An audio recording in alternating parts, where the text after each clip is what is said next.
हा अत्यंत महाराष्ट्राला दिशा देणारा संप्रदाय आहे आणि या संप्रदायाचे जे काही मुख्य आधारस्तंभ आहेत अशा 20 पैकी काही आम्ही असो, काही राजकीय मंडळी, अर्थात काही मी तर राजकीय व्यासपीठ वापरत असतो, पण त्यातली काही नाव अशी आहेत की जी वारकरी संप्रदायाची अधोरी आहेत, वारकरी संप्रदायाचा श्वास आहे. अशा लोकांना घुसखोर म्हणणं मला वाटतं की हे त्या लवंडेंच्या आणि शरद पवार गटाच्या पक्षाच्या बौद्धिक दिवाळीखोरीचं लक्षण आहे. त्यामुळे आम्ही त्यांच्यावरती अमृतक्षण दावा दाखल करतोय आणि त्यांनी तात्काळ आमची माफी मागावी संतांची सगळ्या. आणि त्यांनी घुसखोरांची नावं सांगण्यापेक्षा त्यांना जे कीर्तनकर योग्य वाटतात, जे ते वारकरी संप्रदायावरती बोलतात, पण ते मला वाटतं लव जिहादवर बोलत नाही, ते हिंदू संस्कृतीवर आघातावरती बोलत नाही, ते अनधिकृत बांधकामावरती बोलत नाही, ते कोणावरती बोलतात? तो वारकरी संप्रदाय संत आहे, संयमी आहे, त्यावरती ते बोलतात. का बरं? त्यांना असं वाटतंय की वारकरी काही करू शकत नाही. पण ज्या वारकरी संप्रदायाने समाजाला दिशा दिली, अशा संप्रदायावरती असे अतोनात खालच्या पातळीचे आरोप करणं हे अत्यंत अशोभनीय आहे. त्यामुळे लवंडेंनी तात्काळ याची माफी मागावी आणि त्याच्यावरती आम्ही ₹1 त्यांच्या कुवतीप्रमाणे एक आम्ही दावा दाखल करतो.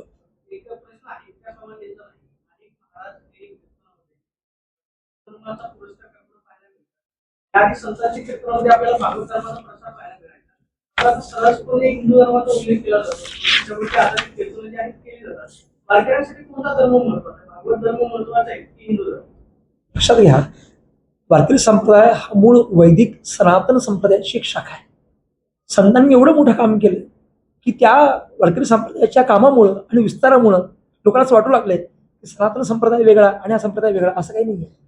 एकाच घरातली एक शाखा म्हणजे वारकरी संप्रदाय आहे आणि याची अनेक उदाहरणं माऊलींच्या ज्ञानेश्वरी तुकोबारांच्या गाथ्यामध्ये आहेत. तर वारकरी संप्रदाय हा हिंदुत्वाचाच मुख्य आधारस्तंभ आहे, हिंदुत्वाचाच मुख्य गाभा आहे. त्यामुळे त्यात वेगळे पण काही नाही आहे. त्यांना वेगळे पण वाटतंय, त्यांनी मला वाटतं की वारकरी संप्रदायातून अभ्यास केलेला नाही.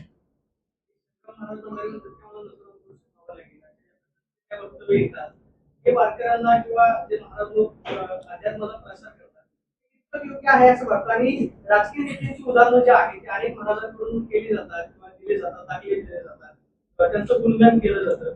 त्याबद्दल काय तुम्हाला वाटतं की महाराज जे गीत आहेत त्यामुळे अशी महाराजांवरती टीका केली जाते की आजकाल महाराज जे आहेत ते सुपारी घेऊन बोलायला आहे. लक्षात घ्या, नाव घेतलं संग्राम बापूंचं, की ज्यावेळी नथुरामचं ज्यावेळी नाव घेतलं त्यावेळी त्यांना पहिला फोन मी केलाय, महाराज भारत देश किंवा आपण संविधानात चालणारी माणसं आहोत आणि वारकरी संप्रदाय हा कधी नथुरामचं समर्थन करू शकत नाही. तुमचं ते वक्तव्य चुकीचं आहे आणि वारकरी संप्रदायाने त्यांचा निषेध पण त्यावेळी केलाय. याचा अर्थ असा नाही की त्यांनी त्याच्यावरती आपण बोललं पाहिजे कंटिन्यू. पहिला विषय, जी लोक चांगलं काम करतात त्यांचं कौतुक झालं त्यात वाईट काय? कीर्तन हे प्रबोधनाचं माध्यम आहे.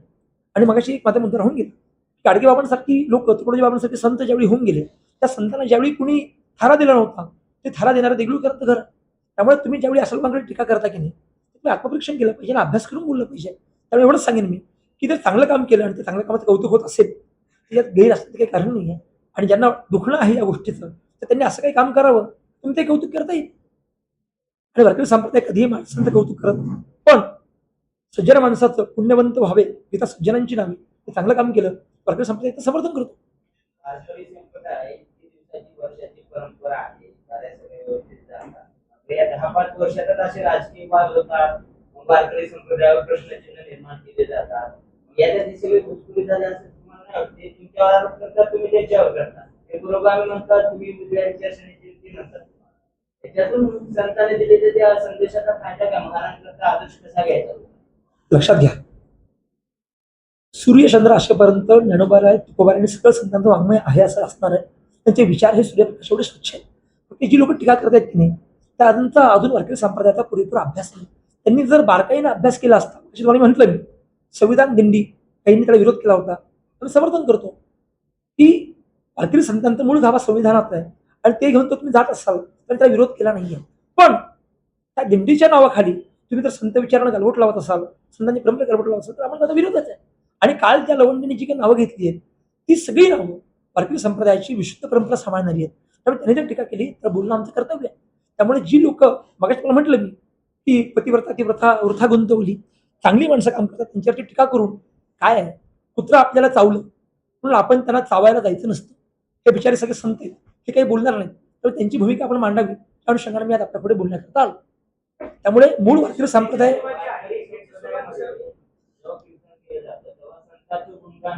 देवाचं गुणगान गावं असं महाराज सांगतात. तर सगळे राजकीय पक्षाचे हिंदुत्ववादी मोदी देश बदलतायत, देवेंद्र फडणवीस सारखा माणूस नाही, एकनाथ शिंदे हिंदुत्ववादी आहेत असे नावं घेतले जातात आणि जे लोक वारकरी संप्रदायावर विश्वास ठेवून कीर्तनाला येतात त्यांना हे ऐकावं लागतं. यात तुम्हाला काही चुकीचं नाही वाटत का? लक्षात घ्या, मगाशी एक वाक्य सांगितलं मला, पुण्यवंत व्हावे घेता सज्जनांची नावे. वारकरी संप्रदायामध्ये माणसाचं कौतुक करण्याची तशी परवानगी नाहीये.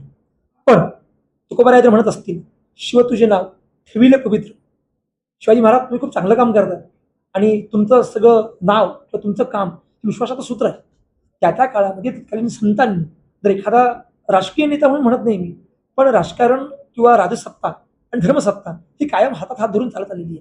त्यामुळे कुठे चांगलं काम केलं आणि त्याचं कौतुक केलं त्याच्यात मला गैर वाटत नाही. पण ते काम किंवा ते कौतुक कीर्तनात्मक होता कामा नये. याच्या मताशी आम्ही निश्चित सहमत आहोत.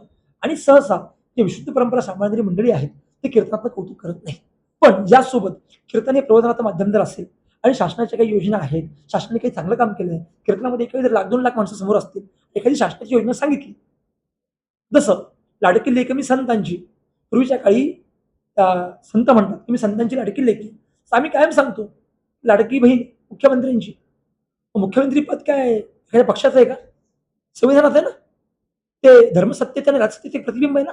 त्यामुळे कुठल्याही व्यक्तीचं वैयक्तिक कौतुक केलं जात नाही, त्या व्यक्तीच्या कामाचं कौतुक केलं जातं. आणि ज्यांना याच्यात द्वेष आहे त्यांनी तसं काम करावं कौतुक करण्यासारखं. ते करत नसते त्या चूक त्या कीर्तनकारांची नाहीये. धर्मप्रवक्ता काय करतो, समाजात जे चांगलं आहे आणि जे वाईट आहे समाजापुढे आणण्याचं काम करतो. पुराण काळामध्ये देखील वाईट प्रवृत्ती होत्या आणि आता देखील तशा काही प्रवृत्ती आहेत. त्यामुळे खऱ्याला खरं म्हटलं आणि चुकला चूक म्हटलं त्यात आम्हाला गैर काय वाटत नाही. आणि कुठल्याही वारकऱ्याने याच्यावरती आक्षेप घेतला नाही. आक्षेप कोण घेत आहे? त्यांच्या मागे काहीतरी राजकीय पार्श्वभूमी आहे, त्यांना याचं दुखणं आहे, लोक आक्षेप घेत आहेत. याची सुरुवात खरं तर मग शरद पवारांपासून झाली. त्यांनी केलं की वारकरी संप्रदायामध्ये अलीकडच्या काळामध्ये घुसखोरी होती. काय नेमकी शरद पवारांना काय साध्य करायचं असं तुम्हाला वाटतं की शरद पवार म्हणतात की वारकरी संप्रदायामध्ये घुसखोरी झाली, त्याच्यानंतर विकास कामांनी ही यादी दिली. मूळ कारण शरद पवारांनी जे लेखन केलं त्या लेखनामध्ये त्यांनी स्पष्टपणे म्हटलं की वारकरी संप्रदायामध्ये अलीकडच्या काळामध्ये काही शक्ती ज्या आहेत त्या प्रवेश करू इच्छित आहेत. शरद पवारांना काय सांगायचं? आपले सगळे प्रयत्न करून देखील हा वारकरी संप्रदाय आपल्याकडे येत नाही, आपल्याला विचारत नाही, आपल्याला किंमत देखील देत नाही. मग प्रेमाने झालं तर मी वारकऱ्यांचा नेता व्हायचं आहे, मला वारकऱ्यांविषयी काही काम करायचं आहे, भूमिका त्यांची कदाचित असावी. त्यात त्यांनी यश मिळालं, मी वारकरी आघाडी काढली, त्यातही त्यांना यश मिळालं नाही. मग आता काय करायचं? मग काहीतरी उणी सध्या निवडणुका संपलेल्या आहेत, समाज शांततेत कोणी अभ्यास करत आहे, कोणी कीर्तना करत आहे, आपापले लोक मोकळी नाही आहेत त्या मनात पडण्याकरता. पण आपणच काहीतरी वाद करून काढायचा, काहीतरी वेगात लिखाण लिहायचं ज्यांनी संप्रदाय लोक चिडून उठतील. आणि मग त्यांना, आता तुम्ही मला सांगा, आदरणीय दादांचं निधन झालं, त्यांनी खूप काम केलं संप्रदायाकरता. त्याच्यानंतर शरदचंद्रजी पवार कोण विचारते? काय काय काम केलं धर्माकरता, काय काम केलं संप्रदायाकरता? शून्य. मग अशा वेळी जर आपल्याला समर्थन मिळत नाही तर विरोधात गेलं पाहिजे.